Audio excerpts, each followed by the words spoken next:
Hi, I'm missing from the Children's Department of the Shaler North Hills Library. We know that Dr. Seuss has been in the news a lot lately, and we understand that the images in some of his early works are offensive and truly hurtful. We, like the National Education Association's Read Across America program and Dr. Seuss Enterprises, want to affirm and support all families, and we do not support racist and wrong images of any persons or people.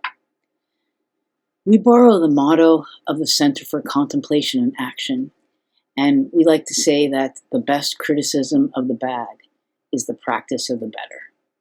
And we are so thankful for your patience and understanding as we try to become more aware and affirming in our service to you and to all. Thank you.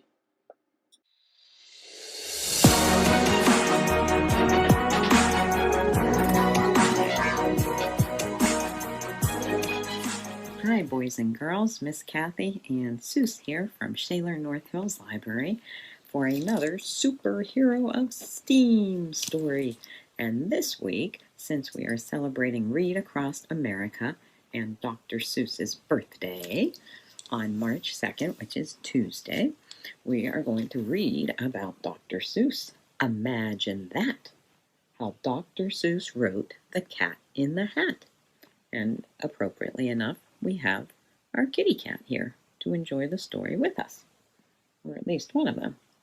So let's get started with the story, and then we will go to the activity page. Right, Seuss? In fact, it is Seuss's birthday on March 2nd as well. Her name is actually Seuss, named after Dr. Seuss, so it is especially appropriate she is here again today with us. She was from a shelter, so we don't know what her real birthday is, but we made it March 2nd because that is Dr. Seuss's birthday. So, she is extra lovey right now because she's so excited to read about her namesake, I am sure. So let's get started reading about it. 1954 was a great year to be a kid. There were 5-cent donuts and 1-cent lollipops. Rock and roll had just hit the record shops. Bookstores brimmed with exciting new books like Charlotte's Web, The Lord of the Rings, and Horton Hears a Who.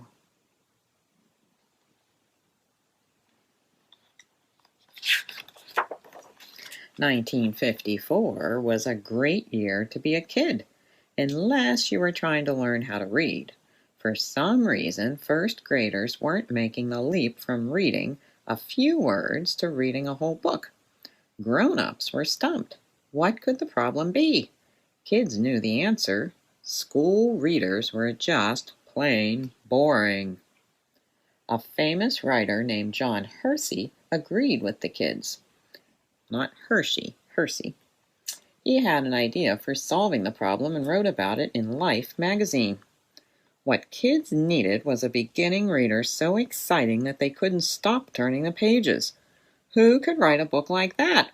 Only the funniest children's author in the land, Dr. Seuss. Dr. Seuss, we insist. Won't you please write a book that no kid can resist? P.S. Use the words on this no-nonsense list. So if you look at some of the words that are on there, those are specific ones that he was asked to include, or play around with at least. Tad, as he was known to his friends, had already published 9 big picture books. Books like If I Ran the Zoo, and Scrambled Egg Super, and Fidwick the Big-Hearted Moose. They were funny, and kids loved them. But could he write and illustrate a first-grade reader? Of course! A short little book like that would only take 1 or 2 weeks. Or so he thought. Each morning after breakfast, Ted went upstairs to his studio. He had a chair and a desk, a drawing board for drawing, and a typewriter for writing. He also had a closet full of outlandish hats. When he couldn't think of the right words, a suitable hat was sure to help.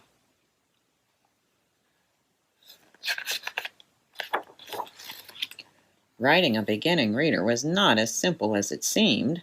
For one thing, Ted liked to invent new words for his books. Words like oobelek and itchkutch and yurka and wumbus and hippa no hungus and dippo no dungus. But in this book, he would only be able to use words from the official list. I shall write a rip-roaring book about a queen zebra, Ted declared. He checked the official list. Queen? No, not on the list. Zebra? No, not on the list. Maybe a book about a bird. I like birds. Bird? Not on the list. No. Ted glared at the list. He spied the word cat, and he spied the word hat. Cat rhymes with hat, so I'll just start with that. He reached for his crayons and his colored pencils. Cat, sat, mat, we, at, go, the, so, in.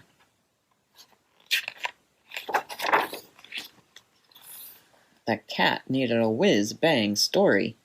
Ted doodled. His stories often began with a doodle. He daydreamed. He tapped at the keys of the typewriter. He donned several hats as he sat in his chair and stared at the list. In his head, Ted juggled the words on the list. Then he thought, why not let the cat juggle instead? He can juggle the stuff on the list. Yes, he can. He can juggle a rake and a book and a fan. He can juggle a fish, and the fish won't like that. I will draw 2 nice kids to have fun with the cat, and 2 naughty things and a keen cleaner-upper. I think I'll get started tonight, after supper. Ted pondered how kids learn to read. He had a hunch that easy rhymes and funny drawings would help them guess the words they didn't know. He used tricks to coax readers to turn the pages. For example, he put the word bump in huge letters at the top right edge of page 5.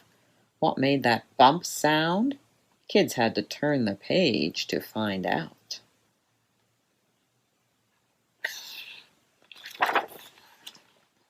Ted drew. He redrew. He wrote. He revised. It took more than a year until he was satisfied that the book was funny enough and exciting enough and all around stupendous enough for kids learning to read.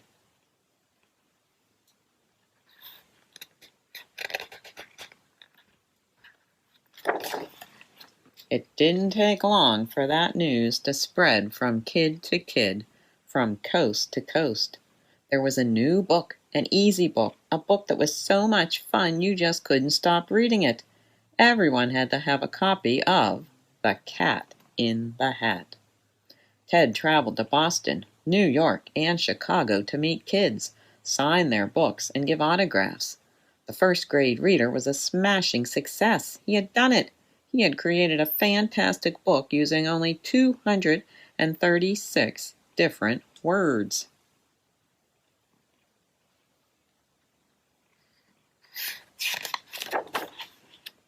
But the great Dr. Seuss didn't stop there. No, he wrote a sequel, The Cat in the Hat Comes Back, and he started to publish more books for kids who were beginning to read.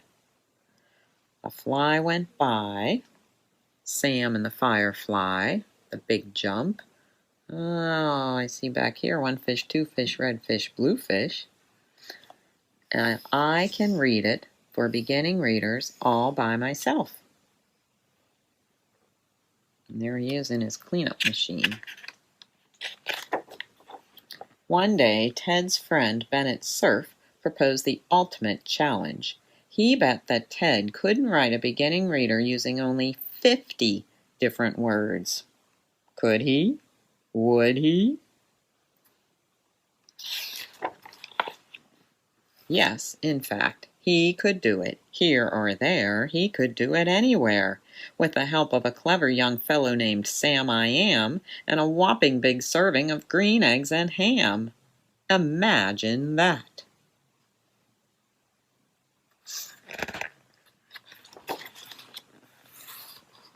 And there's Sam-I-Am with the cat in the hat. And the goldfish too, of course. And that is actually the end of the book. We have some writing and illustrating tips from Dr. Seuss. His main 4 ideas: set yourself a challenging goal. All I needed, I figured, was to find a whale of an exciting subject which would make the average 6-year-old want to read like crazy. 2, draw on your strengths. The truth is that I like dogs better than cats, but I don't know how to draw a dog. This is coming from Dr. Seuss, who's such a great artist. Dr. Seuss was exaggerating, of course, as he often did in interviews. He drew a perfectly wonderful dog for How the Grinch Stole Christmas. Number 3, stir up story ideas by doodling. Mine always start as a doodle. I may doodle a couple of animals. If they bite each other, it's going to be a good book. If you doodle enough, the characters begin to take over themselves after a year and a half or so. Tip number 4, recycle, recycle, recycle. And 5, revise, revise, revise. To produce a 60-page book, I may easily write more than 1,000 pages before I'm satisfied. Write, rewrite, reject, re-reject, and polish incessantly. That means all the time, basically. Over and over again. And this is just a note from the author and illustrator of this book. And there is a complete list of books written and illustrated by Dr. Seuss in the back. So it didn't tell you a whole lot about him starting out, but it does tell you where one of the most famous books that he wrote came from and why he came to write it. So he developed a label for books that he didn't even necessarily write all of them, but they could have this stamp of approval put on it and published under the I Can Read label, which is what it looks like today up here. And we have a craft in our printout kit of one of the books in here, and I thought maybe we could actually read the book. This is the packet of papers, if you had a chance to print this out or to look it up online. And this tells us, number 1 on here is if you don't have a copy of the books that have crafts in this packet, we have a craft from the Lorax and we have a craft from Put Me in the Zoo, which was written by Robert Lopshire but published under this label. You can go and watch them read aloud. The Lorax Read Aloud picture book on Brightly Storytime. So if that link doesn't work when you paste it into your computer, you can look up that title as a read aloud on YouTube with the Brightly Storytime. That's the one that, there are other ones though too, if you don't find that exact one. You just need a read aloud of the Lorax. And this site here will get you into one for Put Me in the Zoo. There are so many Dr. Seuss crafts out there, but I picked out 2 that I thought were particularly easy to do and that you didn't have to have a lot of special stuff for. One of them is a bookmark for the Tefla trees. The Tefla trees are from the Lorax, and I thought this was really super easy. You can make it double-sided, so either way you look at it, it is a wonderful bookmark. I have 2 different samples here actually, and you don't have to do it just like they say. You can do it using any type of yarn or thread, really. They talk about embroidery thread on this sheet here. And they talk about a certain way you have to cut it and tie it together. I just looped mine around my fingers, then cut the loops at the rounded part and tied another piece of string around it so that, what do you think? Oh my, Seuss does not very excited by this, huh? I'm sorry you're not more excited. So you can figure out other ways to do things. It talks about jumbo yellow popsicle sticks. Well, if you don't happen to have a yellow popsicle stick, I colored one of mine, at least. I can't tell the difference now. One of them with a yellow marker, and that works just fine. I didn't have embroidery thread, so I used whatever I had on hand, different types of yarn, and you can do yours with whatever you have on hand. And just a black marker to draw on the stripes.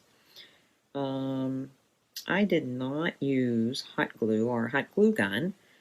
Hot glue gun definitely requires adult help.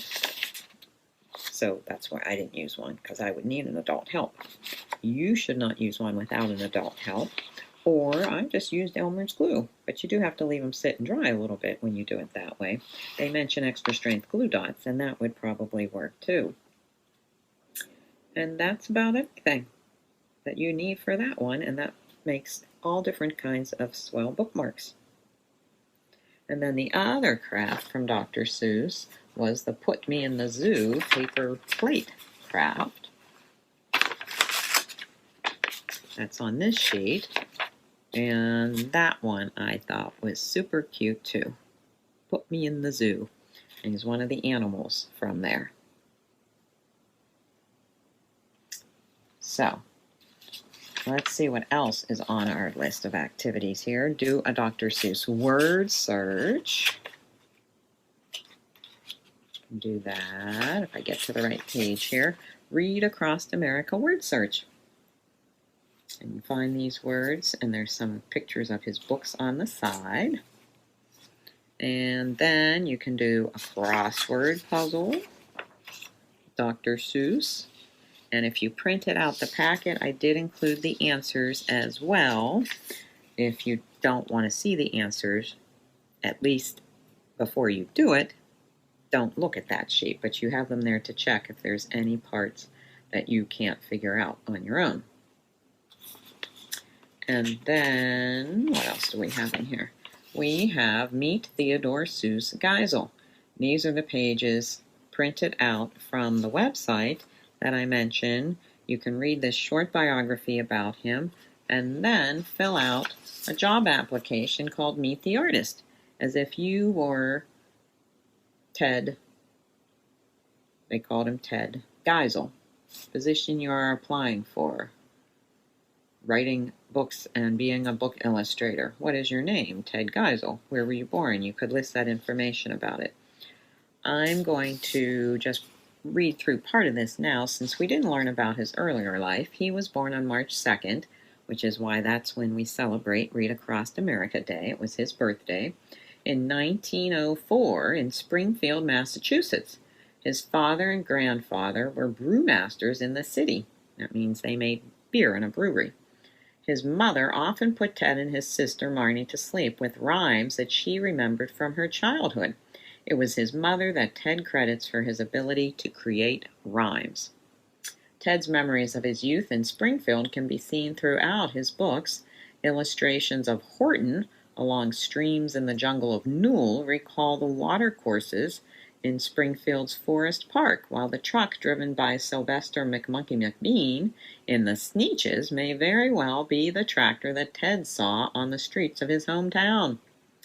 In the fall of 1921, he left Springfield to attend Dartmouth College.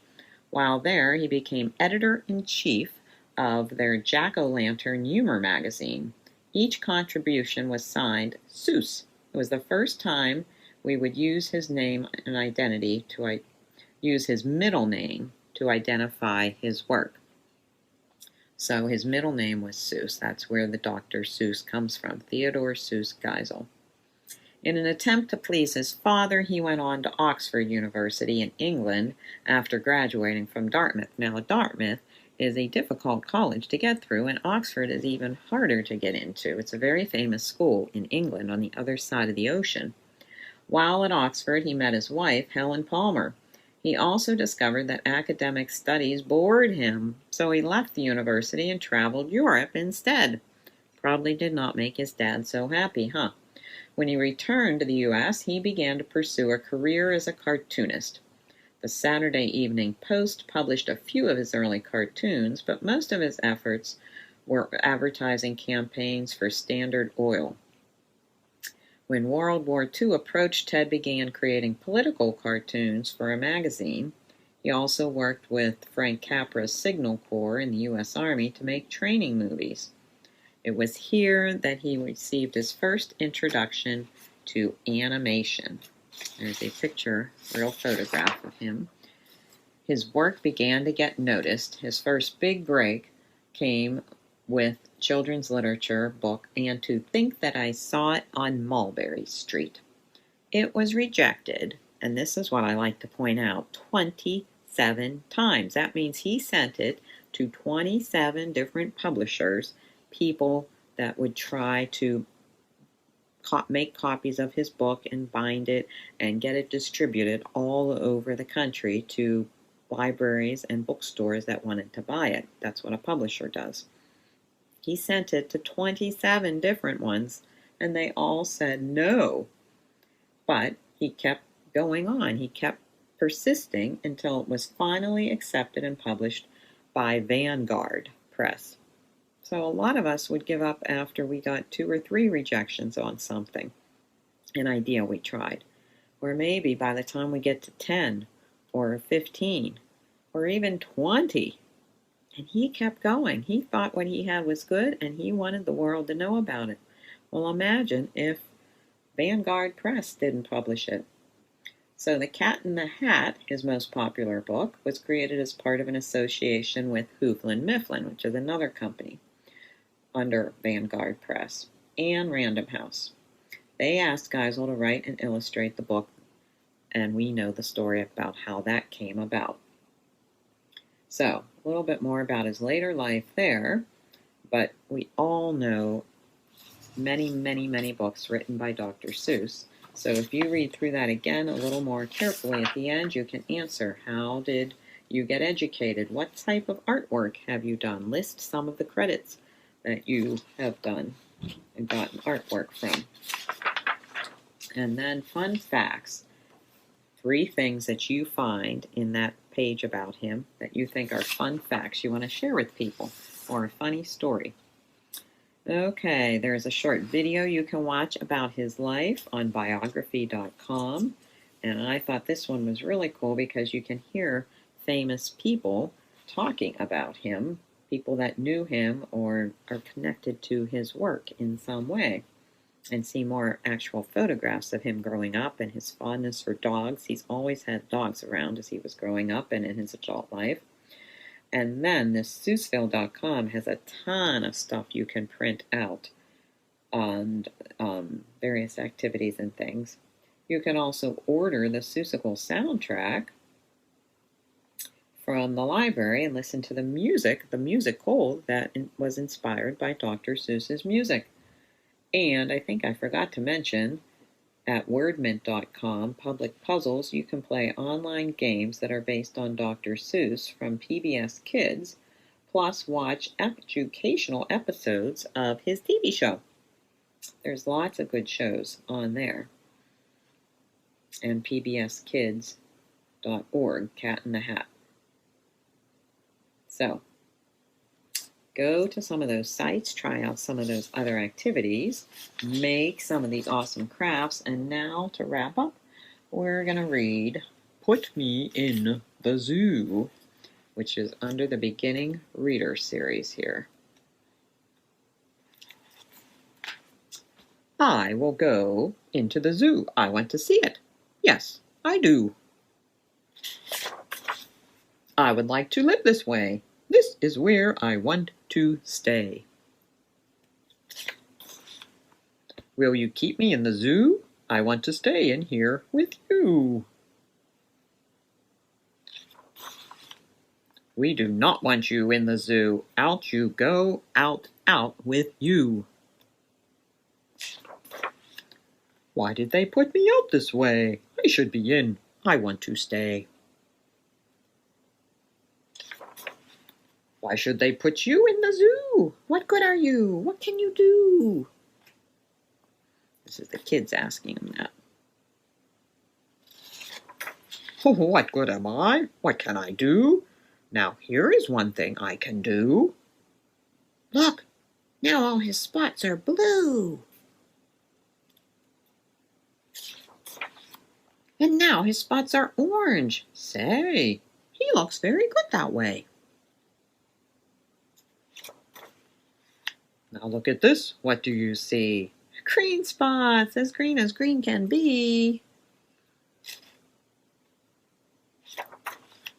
Violet spots. Say, you are good. Do more, do more. We wish you would. I can do more. Look, this is new. Blue, orange, green, and violet too. Oh, they would put me in the zoo if they could see what I can do. And that's the one that kind of looks like our craft, huh? I can put my spots up on this ball. And I can put them on a wall. I can put them on a cat. And I can put them on a hat.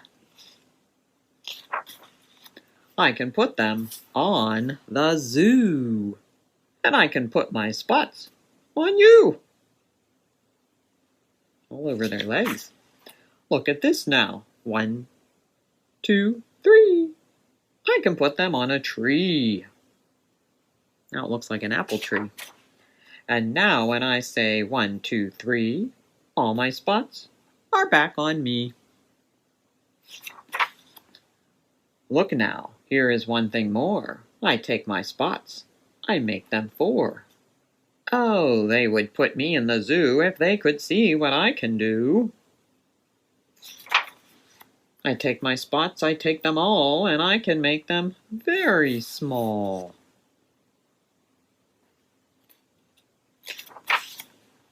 And now, you see, I take them all and I can make them very tall. And when I want to have more fun, I take my spots and make them 1. Yes, they should put me in the zoo, the things my spots and I can do. See, I can put them in a box. Spot box. I can take them out. They look like socks.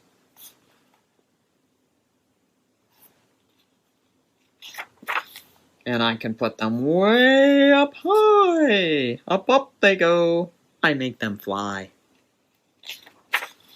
I put them high up in the air. My spots fly here. My spots fly there.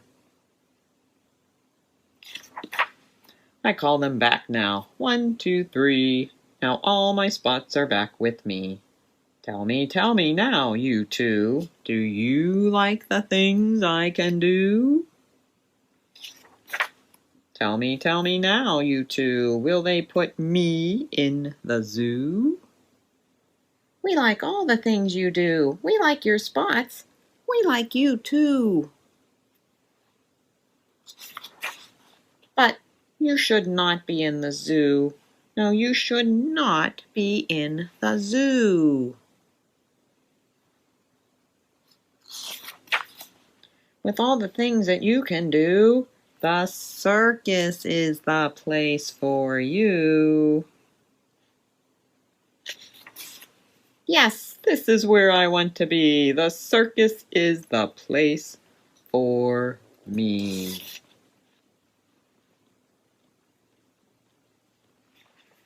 And that is the end. There's the book we saw in the Dr. Seuss book we read when he was showing some of the other books under this beginning book label, and that is the next one in here. So, celebrate Seuss this week. You can celebrate many different ways. We're going to celebrate with our Seuss, who is right down there with us. Say hi, Seuss. And I hope as you celebrate, you think about our Seuss and help us celebrate her birthday. So have a fun week, and we will be back with another S.T.E.A.M superhero next week.